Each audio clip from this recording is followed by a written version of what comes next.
our brain.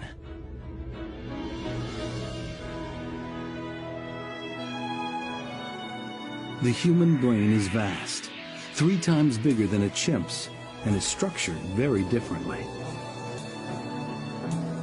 How this extraordinary organ evolved is central to understanding why we are the way we are. It is something that Darwin himself was at a loss to explain, which is why many of his critics remained unconvinced by his account of human origins.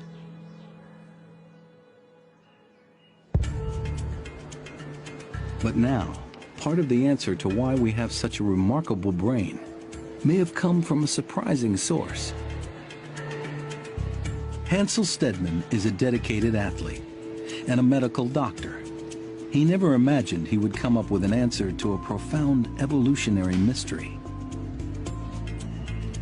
He has devoted his career to trying to cure muscular dystrophy, a distressing and sometimes fatal degenerative disease.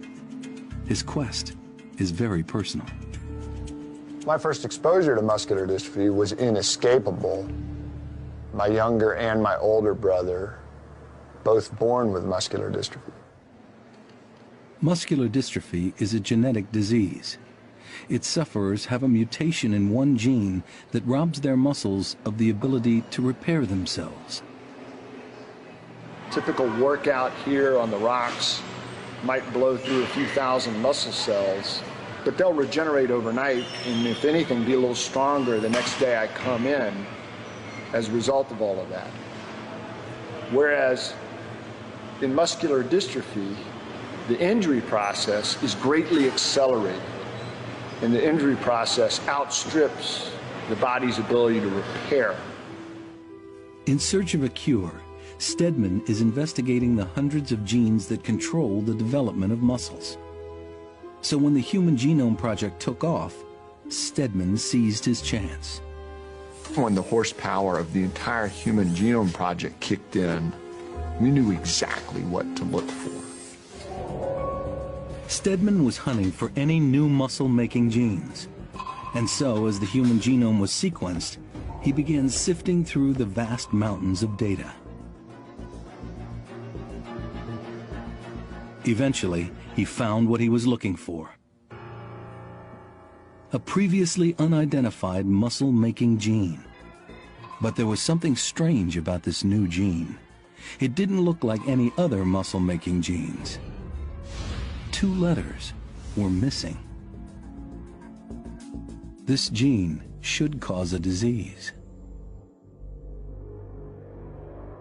It became very clear early on that if you have a mutation of this type, you get some serious muscle problem going on. Here was a puzzle. Why would humans carry a gene that was clearly damaged? Perhaps it was simply a mistake in the data. Stedman decided to dig a little deeper and look in another human subject. In the Department of True Confessions, we do certain experiments first on ourselves, largely out of convenience. You know, you can swab your own cheek and get working on some DNA. To his utter amazement, he found the same damaged gene in himself. I'm seeing this in my own DNA, and it's suggesting, now, wait a minute, that means there's a muscle disease here somewhere, a muscle disease that I'm unaware of, and I thought it would be worth checking this out in some other members of the lab. A few swabs later, and sure enough, at the end of the day, every single person had the same glitch and their same DNA at the same place. Here, then, was a real mystery. It seemed that this particular muscle-making gene was common in humans. But when he identified the same gene in apes, it was just like any other muscle-making gene. Why was there such a difference? What did this gene enable one species to do that the other could not?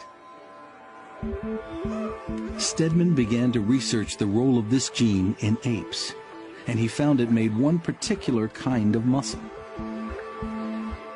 The muscle for chewing. In fact, the muscle used to close the jaw. In humans, that genetic glitch meant that we chew with just a fraction of the force of an ape. This in itself was interesting, but where Stedman went next was truly intriguing and highly controversial. He decided to compare human muscle cells with those in the great apes. He noticed something unusual in some of the cells in one particular muscle, the jaw muscle. He took a thin slice of chimpanzee and a thin slice of human jaw muscle and compared them under a microscope. The human biting muscle fibers at the bottom are 1/3 the size of the great apes. This isn't just an isolated case. Every human jaw muscle looks the same. Stedman has discovered that in the distant past, a genetic mutation occurred. It made our ancestors' jaw muscles much weaker than those of the other apes. You wouldn't think that a weaker jaw could be an advantage back in the prehistoric era. But incredibly, it's this genetic mutation that could be responsible for something even more amazing. The secret lies in the way muscles attach to bones, in this case, the skull. If you take a look at this orangutan skull, this is an adult male, this illustrates very nicely that muscles leave an indelible mark on the bones where they attach to them. All the great apes have a crest along the top of their skull. They need it because their strong jaw muscles need a firm anchor. But the thick skull has another effect. It acts like a rigid and inflexible cage on the brain. In humans, our weak jaw muscle exerts far less pressure on the skull. These skulls belong to two different hominid species living together over 2 million years ago. Australopithecus boisei on the left and Homo erectus on the right. Anthropologists are convinced that genetic mutation occurred in one of these hominids, weakening the jaw muscle and allowing the skull and brain to expand. But which one? The Australopithecus has a large, ape-like jaw muscle, while the Homo erectus has a much smaller, human-like jaw muscle. It's this one that has the genetic mutation. The other dramatic difference, obviously, is in the size of the brain case. Homo erectus has a brain that's 50% larger than Australopithecus boisei. But when did this happen?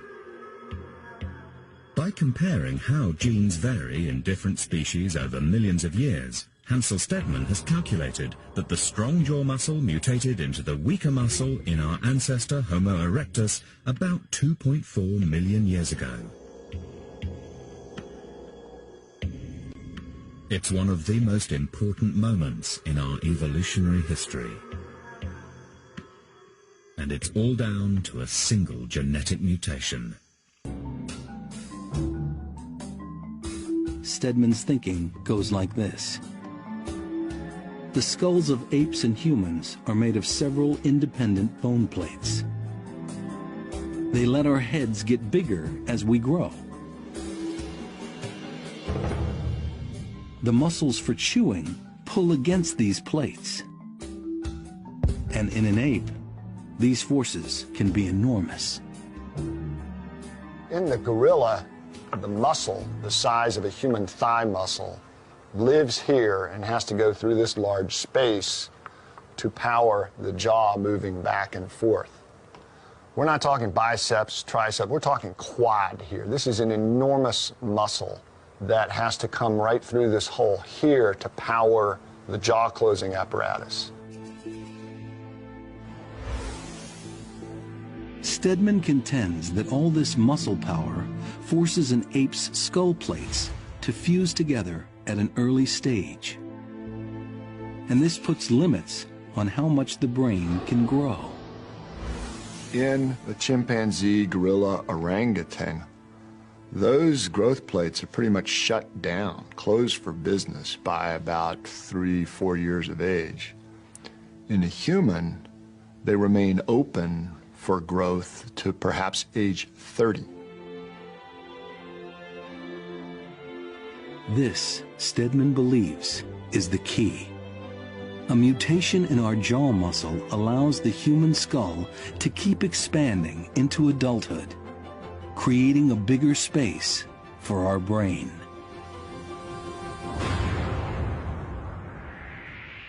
And so our most important organ is able to grow. It's very cool to us to think that some kind of muscle-altering mutation might have actually been a signature event in the evolution of what makes us distinct as a species. It might have been an absolute prerequisite for us landing where we are today.